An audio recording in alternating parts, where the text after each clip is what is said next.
everyone, my name is Melanie Peña, and for this project I decided to use Google Earth. I decided to title this Literary Landmarks, a virtual journey through things fall apart.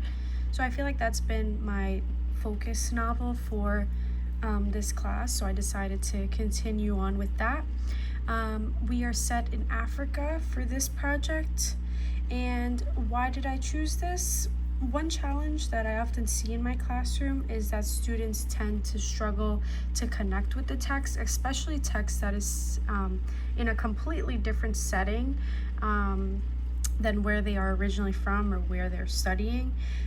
So many of my students, they had never learned about Nigeria or the Igbo society.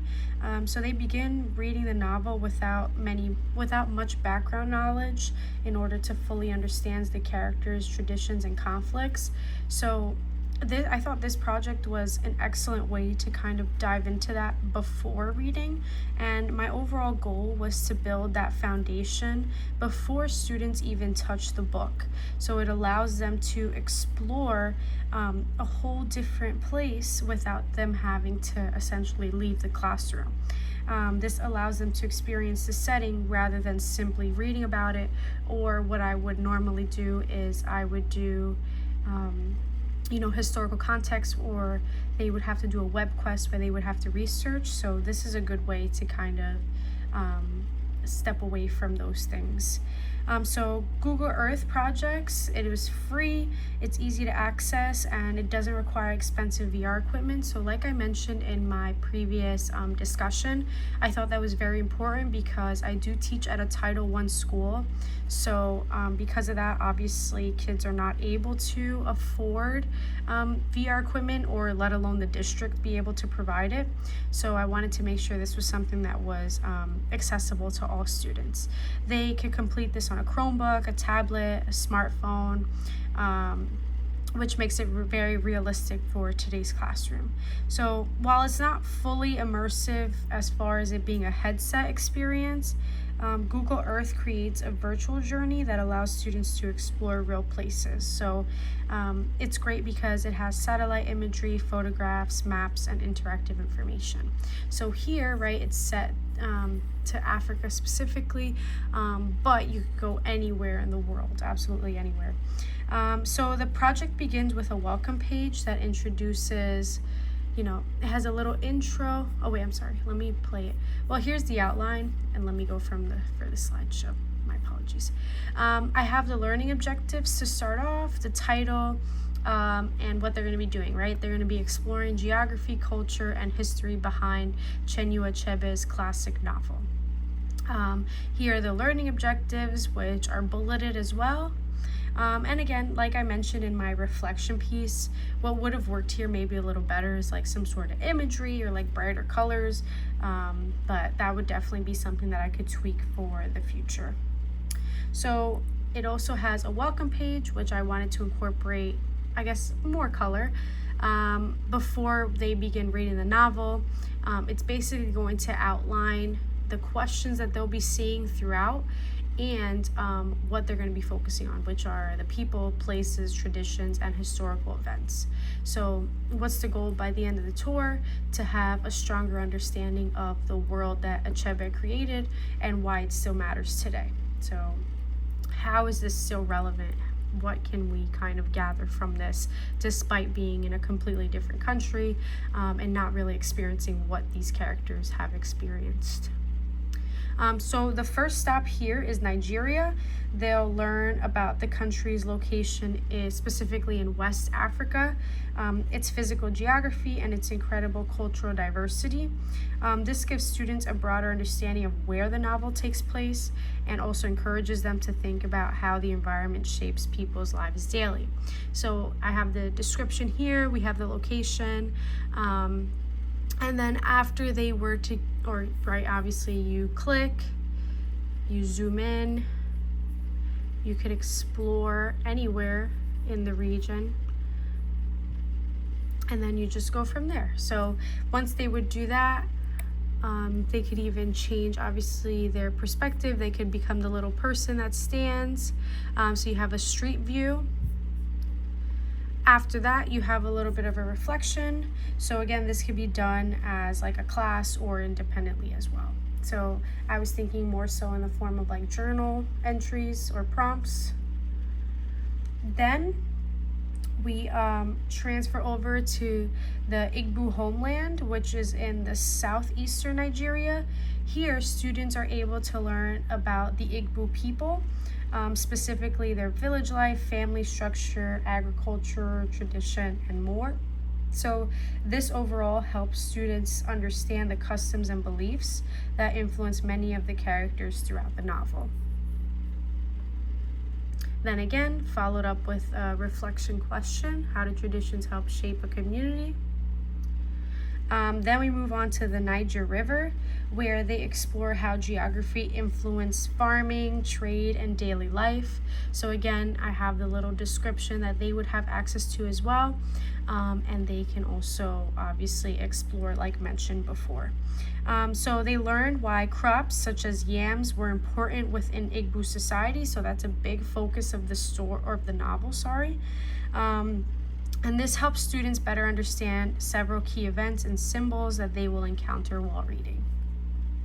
Which again, followed up by a little reflection question: why might farming be connected to a person's status within a community? Then we move on to a museum. So this is the National Museum of Lagos. So here, obviously, students will explore culture, art, and tradition. So again, this is just diving a little bit deeper. Through this, they can also search up what is within the museum online as well. They could kind of exit away from the Google Earth aspect of it. But yeah, this is another way to explore Igbo culture, and tradition. So they can explore storytelling, music festivals, ceremonies. They could see the masks, different oral traditions, right? Stories that have been passed down. And then these experiences help students recognize that literature is deeply connected within your culture, and that tradition is something that's passed down generation and generation, which is something that they can relate to because obviously that has occurred in their family as well. So a little reflection question again. Then we go all the way to Aba, which kind of signifies the arrival of British colonization. So this is a big turning point within the story. And this is very, very important because they learn about the historical changes that take place during the late 19th century. And this historical context is super important because it helps students identify or begin to understand the conflicts that these different characters had to go through within this story and also in real life, of course. So at the conclusion of the tour, you have a little final reflection. They complete this activity, and rather than simply recalling facts, they are asked to think more critically about it, how geography, history, and culture shape people's identities. And these reflections also serve as a bridge into our classroom discussion and actually starting the reading. So overall, I thought this would be cool as well, like a little passport checkout since you're technically traveling around the country. So an exit ticket followed up by 4 different questions. So one aspect that I appreciate about all of this is that it promotes active exploration. So instead of just like doing research or just simply copying or relying on AI, because that's what a lot of students like to do nowadays, this is an opportunity for them to navigate through different locations, use pictures, descriptions, and make their own observations of the land and the area around them. And I really think this also aligns with the constructivist learning principles because students are able to build understanding through exploration and reflection. So overall, this project demonstrates how virtual reality is inspired by technologies can be more engaging, meaningful, and culturally responsive. I thought it would also be a cool idea. Let me try to find it. To also follow up or throughout the reading, not the reading, throughout the experience, to have something like this, whether it's digital or in person, digital or printed out. This could also be given to students while they complete the expedition. Here they could have their notebook.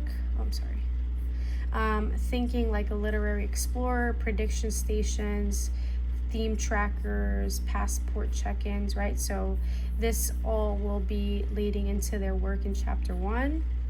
And another way to also keep track of this throughout is to also have a things fall apart practice. So continuing to pull from the information that they gathered from that experience, they can work on things like this, right, where they're actually engaging with the text. So all of this was before reading, and now this would be like during reading as well. So again, this was my project. So thank you so much for watching, and I hope you enjoyed exploring my virtual learning experience, and thank you so much for a wonderful semester.